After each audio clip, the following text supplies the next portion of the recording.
प्रत्येक वर्षी ताई आमच्या इथं आरतीसाठी येतात. त्या दिवशी पण आरतीचं नियोजन आम्ही ताईंना घ्यायला रिसिव्ह करायला वरती गेलो होतो. गाडीतनं उतरताना गाडीच्या जेव्हा दरवाजा बंद करताना ताईंचं बोट तिथे अडकलं. क्षणाचा तिथं ताईंना रक्त वगैरे येत होतं. तेव्हा शेजारच्या दामिनवाल्यांनी त्यांना जखमी करून तसंच ताईंची टिश्यू पेपर लावून ताई खाली आरतीला आल्या. मंडळाची जी आरतीची व्हिडिओ आहे ती आता इंस्टाग्राम अकाउंटला पण आहे विघ्नहर्ता मित्र मंडळ, त्यामध्ये पण तुम्हाला व्हिडिओमध्ये ताईची एंट्री दिसेल. त्यामध्ये ताई टिश्यू पेपर लावून खाली आरतीला आले.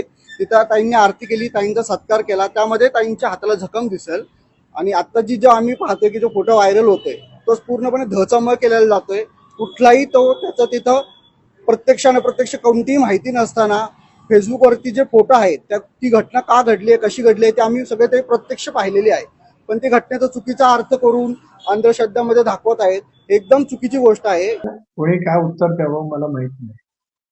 माझं बोट लोकसभेच्या निवडणुकीचा अर्ज भरताना त्याच्या 2 दिवस आधी अलिबागला कशा पद्धतीने ऍडव्होकेट प्रवीण ठाकूर माझ्या जिल्ह्यातील एक नामांकित सिनियर वकील आहे, ते मधुशेठ ठाकूर म्हणून आमचे माजी आमदार होते, त्यांची समाधी आहे. त्यांच्या गावाच्या समाधीला दर्शन घ्यायला गेलो तेवढा ते प्रवीण ठाकूर मला भेटायला आले. मग प्रवीण ठाकूरांनी कबूल केले की ते माझ्या समोरचे उमेदवार आनंद गीतेचे काम करत होते, पण कौटुंबिक नात्याने भेटायला आले. त्यांना भेटून मी निघाले असताना त्यांनी दरवाजा लावला. त्यावेळेला माझ्या इथे जखम झाली. तिथेच तोंडीच्या हॉस्पिटलमध्ये जाऊन आज मला स्टॅपलनी टाके मारले. ते नंतर मी दिल्लीत आलो तर त्यावेळेला सुद्धा होतं. आपण जर का माझ्या दिल्लीमध्ये आल्याचे तर बघितलं असेल ते होतं.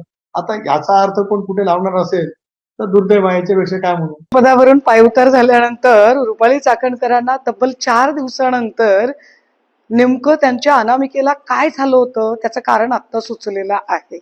त्यांच्या व्हॉट्सअप स्टेटस आणि बातम्या आणि या सगळ्या गोष्टींवरून जाणवतंय की म्हणे त्यांच्या अनामिकेला दरवाजात अडकल्यामुळे जखम झाली.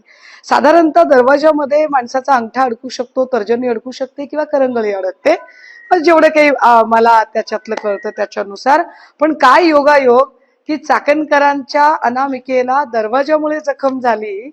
आणि आत्ताच राष्ट्रवादी काँग्रेसचे प्रदेशाध्यक्ष सुनील तटकरे यांनी पत्रकार परिषद घेतली आणि त्यांनी सांगितलं की त्यांच्या तर्जनीला सुद्धा दरवाजात अडकल्यामुळेच जखम झाली. एकूण काय तर हातातले गंडे दोरे काय, ईशानेश्वराची पूजा काय, बोटाला होणारी जखम काय आणि नेमकी ती जखम दरवाजात अडकून होते. सगळेच किती योगायोग आहेत.